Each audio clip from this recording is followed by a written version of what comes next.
a tough purple belt sometimes is just as good as a good black belt.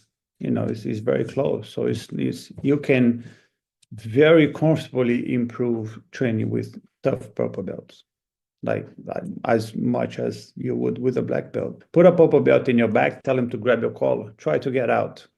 Purple belt or black belt, you will struggle the same way. Yeah. Makes no difference. Like, it depends if you create a scenario, you place them there. It's very similar. Yeah, no, thank you for sharing that. That's fantastic. How about this? Moving over to your competitive mindset and just during your competitive matches, you write in the book, you were known as a slow starter. Your first match was always your biggest struggle. Why do you think that was the case, and how did you learn to overcome it? I think that's genetics, the way my body works. It's ever since the beginning, forever, since I start competing, I'm not a very fast person. Like sprinting, I'm way behind the line if you're gonna, race to the finish line. So if I try to force myself to start hard, I will guess. So I'll just be tired. So for me, I always knew I cannot start the fight very fast because I will guess before the end. So I have to start slow. So that was just the way that I was from the beginning. I always knew I have to start slow and build the pace as the fight goes because I would guess. Like every single time that I start too fast, I guess. Now I'm like really struggling in the end. So I always start with a slow pace because of that.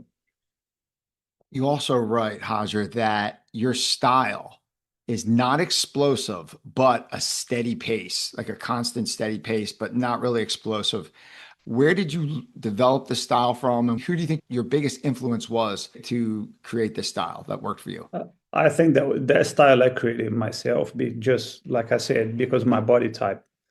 Because you need to finish strong. You cannot finish dying. So I learned how to build up the momentum as the fight progress, but starting in a slow place and then just building from there. I think that I naturally developed because of my physique. Here's something I just found insane. In the book, you write in 2008 and 2010, you fought in MMA matches just 2 weeks before the Jiu-Jitsu Worlds. That's crazy. Yeah. What's your preparation? Like, how's your preparation different from an MMA fight to a jiu-jitsu fight? And do you feel the ramifications? Do you feel like a little drained from you're only at 2 weeks in between? Like, how'd that work for you?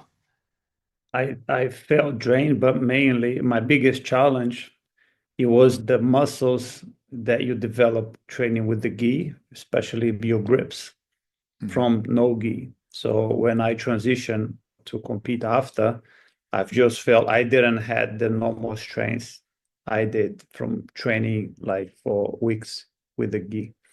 So like my grips were off. I had no power on my grips.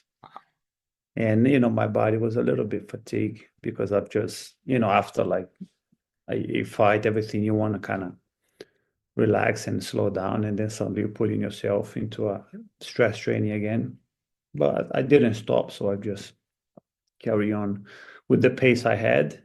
But it is difficult because the break to traveling to compete, the weight cut that I always have to do, so everything get disrupted like for 10 days prior to that fight, and then traveling again home, and then wherever I'm to the California, wherever the world was.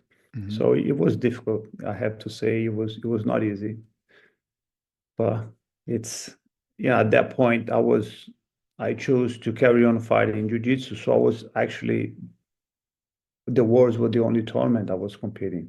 So for me, it was like I cannot wait 2 years to compete again. For me, it was just too long. I'm like, I don't have 2 years to Yeah. wait, so I have to do it. So I'm like, The time's always now, right? Because you don't know what's going to happen 2 years from now, right? You get sick, yeah, you get in a car accident, like you have no idea. Like you have no idea what life's going to throw at you 2 years down the road, right? And so the yeah, time's now. No, it's yeah. moving over. Part of the book I just loved is you talk about your mentors, your influences, and your philosophy. Love the Stoicism references, man. It's so good. Yeah, it's Thank you. so good. Let's start off with Henzo. You trained with Henzo during your legendary 2005 run. You say his influence was mindset, spirit, legacy. When you think of Henzo, what specifically did he teach you, and what did you learn from him, and how did he change your approach to everything?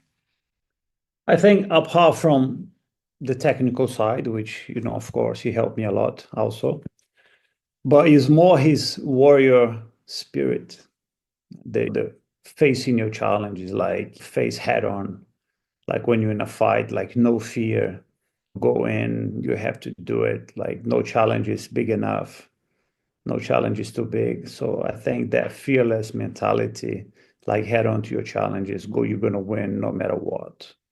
I think his motivation, that's he's very, very unique with that for sure. You mentioned, unfortunately, you crashed this car once. Yeah, What happened there? What's that story? I gave PT on his car, like total loss. Really? Was that New York I or? was up, it was in New York. I was driving down the freeway, it was running. I wasn't even going too fast. And then as we had the curve, I slowly turned the wheel, but it plateaued. So the wheel turned and the car just went straight Really? into a wall. Yeah, in the middle of the freeway, hit one wall and then automatically came the other one. I was wearing no seat belt and I kind of fell down on the passenger's seat. Hands up to say, was he cool?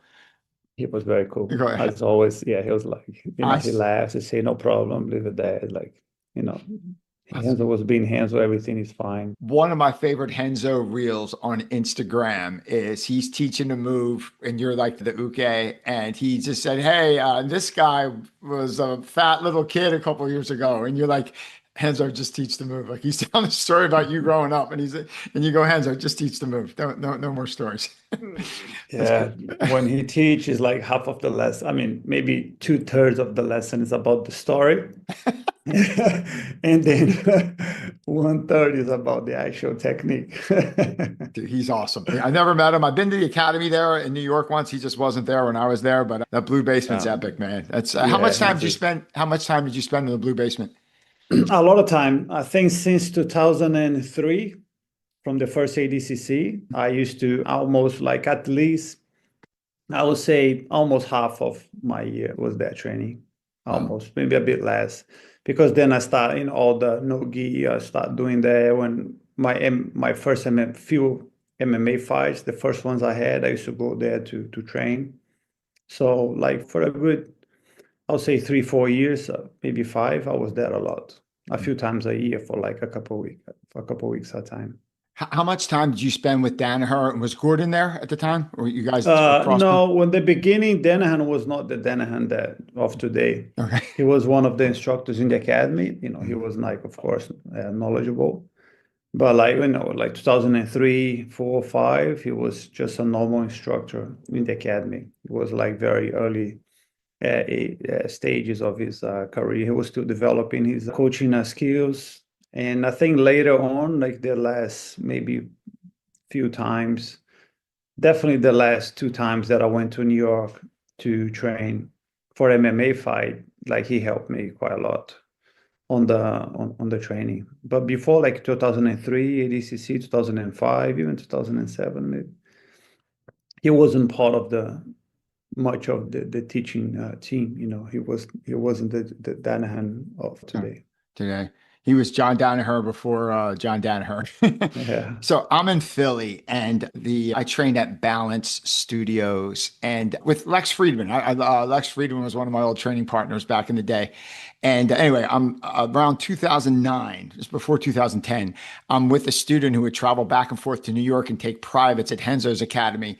And our main instructor, one of our main instructors, is Phil Migler. He's here and he owns a school. And he goes, "Hey, I found someone in New York whose privates are as good as Phil's. They're amazing." And and I go, "Who?" And they're like, "His name's John Danaher, and they're amazing." And like, so it's like someone discovered him way before he got popular. But anyway, great story. Now, I appreciate you sharing that. You write a lot about chess and how you started playing. And when you started playing chess, you were way too aggressive and got in trouble on the chessboard. And that lesson helped you on the mat. What did chess teach you about strategy, competition, and patience? So when I started really getting into chess much, I wasn't really competing anymore. But I think the chess thinking on the mental side for you to, the analytical side, it makes you really analyze. In chess, I don't know if you play chess, but you need to analyze every movement. And there's no way back. Once you make a mistake, you lose a piece, it's almost over. So whoever makes the first mistake, usually, in a high level, usually loses the game. In Jiu-Jitsu, we have the ability to reset. You disengage and you reset again. It's the possibilities once you make a move, when you're about to move a piece in chess, there's all the possibilities that's possible in that specific scenario.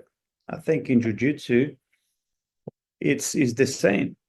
It's exactly the same as chess, with the resetting part of it. But if you couldn't reset, if you had to just from that progress forward, it's what the possibilities were. Every time you make a move, it's like, where would that lead you? Would that lead you to advantage position, or it looks a good move, but down the road you'll be problematic? I think it's the same when you start, developing your skills in jiu-jitsu. When you do the specific position, when you start in a specific scenario, you're trying to find out the possibilities. What should I do on that scenario? So you're trying different things, and most of the things you try, you see you trouble down the line. This way, when I push the leg here, he catches my arm, so I know I cannot push. So it's the same. So you start thinking, you see the different directions that your move will lead you. So it's you figure out the best way forward. What's the best next move. So it's very similar. Since I was a kid, I always heard Jiu-Jitsu is like chess. I could never really understand what people mean. Okay, you get the moves, step by step. I move here, you move there. So it's you competing about you're attacking each other in the board, and you're trying to checkmate, which is the submission. But the so analytic that you go is actually step by step. If you slow down to slow motion, then it's really a chess game. If you slow down jiu-jitsu, the thing is, it's difficult to understand that it's a very fast pace. Chess is very slow. But if you slow down fighting, you work out exactly the same way. That's a great perspective. Another part of the book I just loved. You have so many influences. You quote the Stoics, Epictetus, Seneca.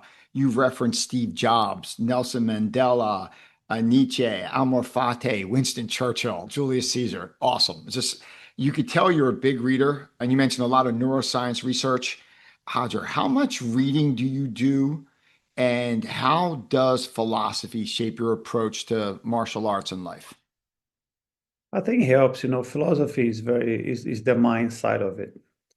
And I love reading.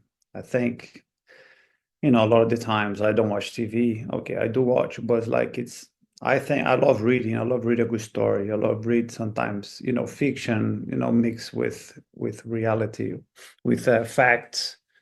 So I think reading, we let our brain create the scenario. You bring us to a different world, not what we're seeing in front of us.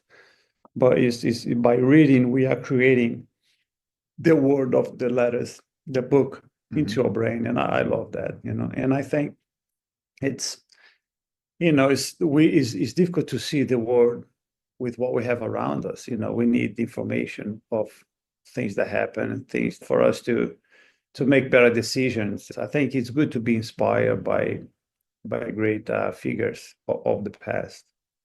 So yeah. What book's on your nightstand now? What's the last book you've been reading?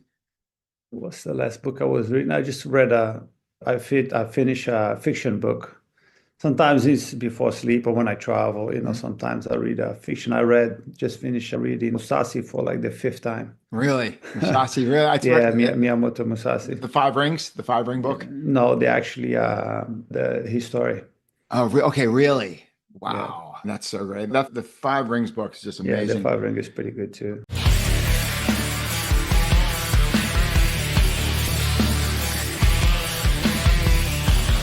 Hello everyone, it's Roger Gracie, and today you'll see a series of videos I did on guard passing.